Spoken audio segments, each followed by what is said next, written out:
మన ప్రభువును రక్షకుడైన యేసు క్రీస్తు అతి శ్రేష్టమైన నామాన్ని బట్టి ఈ ఉదయకాల హోసన్న దైవ సందేశాలు అనే కార్యక్రమం వింటున్న దేవుని విడలైన మీకు శుభం కలుగునగాక.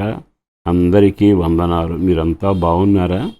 ఈరోజు దేవుని వాక్యం ద్వారా మనం బలపరచబడి క్రీస్తు కొరకు బ్రతుకుతూ క్రీస్తులోని వెలుగును మన లోకాన్ని చూపగలిగితే అది ధన్యకరమైన జీవితం.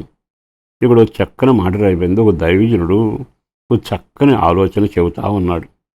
ఆ ఆలోచన ఏమిటంటే, మన వ్యక్తిగత జీవితంలో మన పరిస్థితి మనం సరి చేసుకోలేం, మన తప్పు మనం కనిపెట్టలేం, మన లోపాన్ని మనం సరి చేసుకోలేం.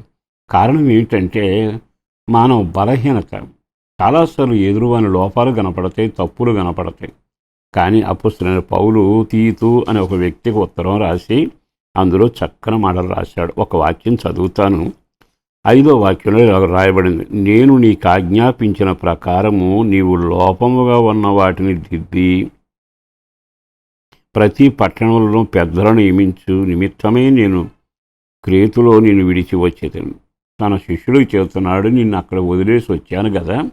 ఎందుకు ఆ పట్టణాల్లో నేను వదిలేసి వచ్చాను అంటే, అక్కడ ఉన్న వారిలో లోపాలు దిద్ది వాళ్ళ జీవితం సరిచేసి రా అని చెబుతున్నాడు. ఇది చాలా ముచ్చటగా ఉంది కదా. దీవించిరా అన్న మాటలు ఉన్నాయి, ఇచ్చిరా అన్న మాటలు ఉన్నాయి, వాళ్ళకి సహాయం చేసిరా అన్న మాటలు ఉన్నాయి. కానీ దిద్దిరా అనే మాట ఈరోజు ఈ మాటలు విన్నాకైనా చాలాసార్లు మన జీవితంలో దిద్దుబాటు లేకపోవడం వలన చాలా నష్టాలు పోతాం.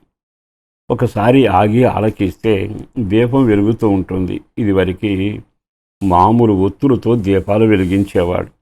వెలుగుతున్నప్పుడు కొంతకాలానికి దానిలో మార్పు వచ్చి వెలుగును ప్రకాశింపజేయలేకపోతే ఆ ఇంటి ఇల్లాలు ఆ దీపాన్ని తీసుకుని ఒత్తును సరిచేసి కత్తిరిచ్చి మరలా మిగతా దాన్ని ప్రారంభిస్తే బగబగ మండుతుంది. అంటే ఆ లోపం దిద్దకపోతే దీపం ఉన్నా వెలుగుండదు, తైలం ఉన్నా ఉపయోగం లేదు.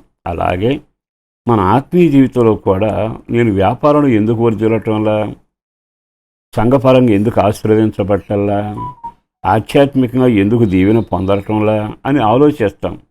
కానీ అసలు విషయం ఏంటంటే, ఎక్కడుందో లోపమని గుర్తుపట్టం. ఆ లోపాన్ని కానీ నువ్వు ఒక్కడ గుర్తుపడితే నీ జీవితం నువ్వే సరి చేసుకుంటే అద్భుతం జరుగుతుంది.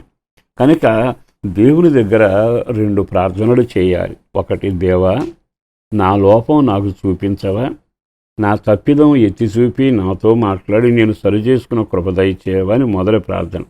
రెండవది ఏంటంటే, ప్రభు నన్ను నీవు దిద్దవా అని దేవుణ్ణి సహాయం కోరుకుంటే ఆయన వ్యక్తులను పంపిస్తాడు, పెద్దలను పంపిస్తాడు, వాక్యాన్ని పంపిస్తాడు, గద్దింపును పంపిస్తాడు, ఆత్మను పంపిస్తాడు దిద్దడానికి. ఎప్పుడైతే ఒక సభలో నువ్వు వాక్యం వింటావో, వాక్యం నిన్ను తాకిన వెంటనే అంటే వాక్యం నిన్ను దిద్దుతుంది. ఆ దైవజనుడు మాట్లాడి నిన్ను దిద్దుతున్నాడని గమనించి నీ తప్పిదాలు ఒప్పుకుంటే నీ జీవితం మరలా ప్రకాశమానంగా ప్రకాశించి దీవించబడుతుంది. అందుకే మనకి ఇంటికి పెద్ద దిక్కు ఉండాలి, తండ్రి మనల్ని గద్దించి నడిపించేవాడై ఉండాలి, సంఘానికి కాపరు ఉండాలి. మనం ఉద్యోగం చేసే స్థలంలో ఒక బాస్ ఉంటాడు. ఎందుకు? మన జీవితాన్ని సరిచేసి సక్రమంగా నడిపించడానికి. ఈ శుభవేళ ఒక సేవకుడిగా చెబుతున్న ఈ వేళ ఒక్కసారి ఆగి మీరు ఆలకించండి. నీ జీవితంలో పతనమైనా, పైకి రాలేకపోవడమైనా, ఒంటరిగా మిగిలిపోవడమైనా, చికాకులు పోగు చేసుకోవడమైనా కారణం ఏమిటి? నువ్వు ఎక్కడో లోపంలో ఉన్నావు, దిద్దబడలేకపోతున్నావు, దిద్దుకోలేకపోతున్నావు. మరి ఆయన చేతికి అప్పగిస్తే ఆయన చక్కగా పని చేస్తాడు కదా. మనం కొన్నిసార్లు మన జీవితంలో చాలాసార్లు విన్నా, చాలాసార్లు చూసినా మన వ్యక్తిగత జీవితంలో కూడా ఆ లోపాలు సరిచేసుకోలేకపోవడం. అందుకే ఓ రోజున దైవజనుడు ప్రార్థన చేశాడు. ఏమన్నాడు తెలుసా? నా అంతరింద్రియమును పరిశోధించవా, రాత్రివేళ వచ్చి నన్ను పరీక్షించవా, నా మనస్సాక్షిని గమనించవా. అంటే అర్థం ఏంటంటే అతను ఎంత దిద్దుబాటు కోరుకుంటున్నాడు. అలా దిద్దుకున్నాడు కాబట్టి భక్తులంతా దీవించబడతా వచ్చారు. లోపాలు లేని వాళ్ళు ఎవరూ లేరు, అన్నిటినీ ఒప్పుకుని సరి చేసుకున్నారు. ఆ విధంగా దిద్దుకుంటే దావీదు ఎంత గొప్పవాడయ్యాడు, ఎంత ఉన్నతంగా స్థాయికి ఎదిగాడు. అతిక్రమణలు దాచిపెట్టగా ఒప్పుకునేవాడు ఆశీర్వదించబడతాడు. ప్రియ దేవుని బిడ్డలారా, నిన్ను పెద్దలు గద్దించినప్పుడు ఇసుకు చెందబాకు.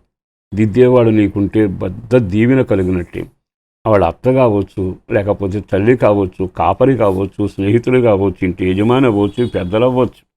గద్దిస్తే నీకు లాభం జరుగుతుందనే విషయాన్ని గమనించి సరి చేసుకో, దీవెన చేత నింపబడు. పరిశుద్ధుడును ప్రేమామడి నా ప్రభు వందనాలయ్యా, బిడ్డలను దీవించండి. మా జీవితాలు ఆటంకాలు తొలగించండి, దిద్దుబాటు కలుగ చేయండి, నెమ్మదిని ప్రసాదించండి, మాట్లాడడం నేర్పించండి. నాయన వాక్యానుసారంగా జీవింపచేయండి. పిల్లల భవిష్యత్తు, వివాహాల కొరకును, ఉద్యోగాల కొరకును, కాలేజీ సీట్ల కొరకును, చదువు కొరకు ప్రార్థిస్తున్నాం. జీవనోపాధి, పిల్లలను చదివించుకునే స్థితి కలుగ చేయండి. మంచి ఆరోగ్యం ఉండాలి, రక్షణ భాగ్యం ఉండాలి, ప్రార్థనా జీవితం ఉండాలి, కష్టాజీతం దీవెనకరంగా మారాలి. అట్టి కృపతో నడిపించమని యేసు పేరట వేడుచున్నాము తండ్రి. ఆమేన్.